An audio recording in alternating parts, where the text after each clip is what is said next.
You can punish them if they don't do the right thing. It's called coercive power. Okay, that's not news to you, is it? This is what you're familiar with.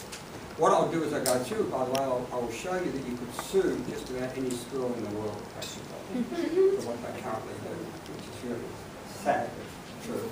The second power is called legitimate power. So whereas the first might be done softly, like, look, if you keep moving, you have to sit over there, or if you keep writing, I'll help you take the pen away, whatever it is, that would be coercive. Legitimate power is just, I didn't mean that.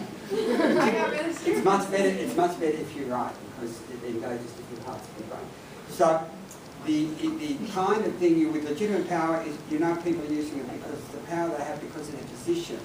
Like if you say, stop filling the bottle. Excuse me? And I don't say who I am or why you have to. I simply tell you to stop. And that's legitimate power. It's elliptical. It means really, I'm the teacher in this situation. You are not. You should do what you're told. But that kind of power. Now you'll find yourself using this even though it's not very wise. So just don't laugh at them. They're real. The third one is called referent power, and that's a power that stems from someone's relationships with you.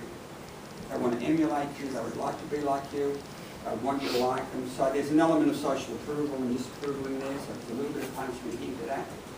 So when you say things like, can you do me a favour? Or some of the quotes, I've just been in 80 classrooms listening, and teachers say things like, gorgeous, could you sit on the mat? Things that I can never imagine myself saying to kids, but that's what they say. Or cutie, look, I just need to sit over there, that kind of stuff. So that's really pushing relationship, but they do. So that's relationship. Reward is obvious. It's sometimes, you know, just saying something like, thanks, that was helpful. Or it could be things that you offer people if they do the right thing. The next one is expert power, and that is, I can get expert power with you by saying, if you cooperate with me tonight, you will come away much wiser. Almost such that you'll be educated consumers of your kids' education one day. Which will just frustrate you, unfortunately, because you won't get what you want. You just know what is a good idea. So sometimes it's worse to know. And the last one is called informational power, and that is when the information itself carries the day. Like I could say, look, there are a lot of people in here, so some people make too much noise, others won't hear. And that's information. So I could say to you, look, when you do that, you're distracting people. And that would be informational power. I'm using the power of information. If I said, when you do that, you're distracting people and I'm upset by that, that's relational power. If I say in a different tone, like, look, when you do that, it distracts people, and I'm kind of upsetting, that's legitimate power. So all those powers will come into play as teachers speak, or any group leader speaks. All of them. So the tone will be very indicative of whether it's relational or legitimate. But your question is, which powers are best? Now, that's an interesting question. So if we're going to talk about techniques, which we will, the real question is, which powers should they reflect? So you've had experience leading kids. Think of a challenging girl. Someone who's a bit challenging. Not too challenging, because with real challenging people, they don't respond to these powers at all because they have what's called a needs-driven motivation. They need to be noticed, they need to be powerful, they have other agendas. But we're talking about just normal people. Let's say second children in a family normally. The first child is usually the mother child and gets everything right, and so the second child is sometimes a little more interesting. So people who are more interesting, which of these powers do you think would work with them? Talk to the person next to you and decide which of those are useful powers.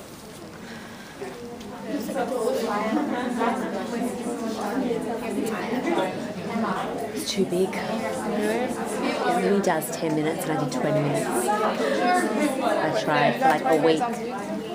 Yeah, I tried for like a week and it didn't work. That's why I now do YouTube. I can make them smaller this time and then I can send them. I could try to figure out how to do it. I tried for like a week. It kept on.